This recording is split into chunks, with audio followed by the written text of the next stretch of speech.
સરકારી નોકરી અપાવવાની લાલચ આપી કરોડો રૂપિયા ખંખેરનાર 4 આરોપીઓની અમદાવાદ ક્રાઇમ બ્રાન્ચે ધરપકડ કરી છે, જેમાં ગુજરાત જાહેર સેવા આયોગની પરીક્ષા વિના જ સીધી ડેપ્યુટી કલેક્ટરની નિમણૂક અપાવવાની લાલચ આપીને 5 યુવકો સાથે અમદાવાદમાં રહેતા 4 ગઠિયાઓએ 3.45 કરોડ જેટલી રકમની છેતરપિંડી કરી હતી, જે ફરિયાદના આધારે પોલીસે 4 આરોપીઓને ઝડપી લઈ તપાસ શરૂ કરી છે। ત્યારે આ કૌભાંડમાં અંદાજે 40થી પણ વધુ લોકો ભોગ બન્યા હોવાની સંભાવના જણાઈ રહી છે।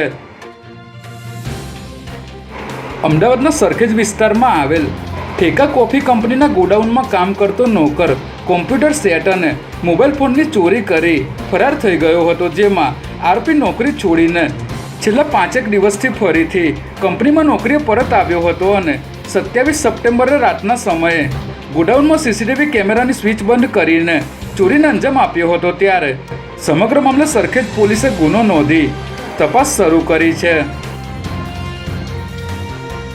વડોદરાની સયાજી હોસ્પિટલમાં આવેલ મેડિકલ કોલેજ ઓડિટોરિયમ ખાતે લઘુ ઉદ્યોગ ભારતી ક્ષેત્રીય સંમેલન યોજાયું હતું, જેમાં મુખ્યમંત્રી ભૂપેન્દ્ર પટેલ પણ હાજર રહ્યા હતા।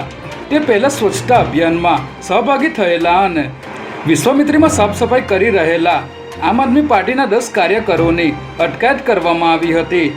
આ સાથે જે લોકો ત્યાં વ્યવસાય કરતા હતા તેઓના દબાણો હટાવવામાં આવ્યા હતા। ત્યારે દબાણ શાખાની ટીમના અધિકારીઓ અને એક દારૂડિયા વચ્ચે જોવા જેવી થઈ હતી, જેમાં આ દારૂડિયાએ આપઘાતનો પ્રયાસ કર્યો હતો અને જમીન પર માથું પછાડ્યું હતું।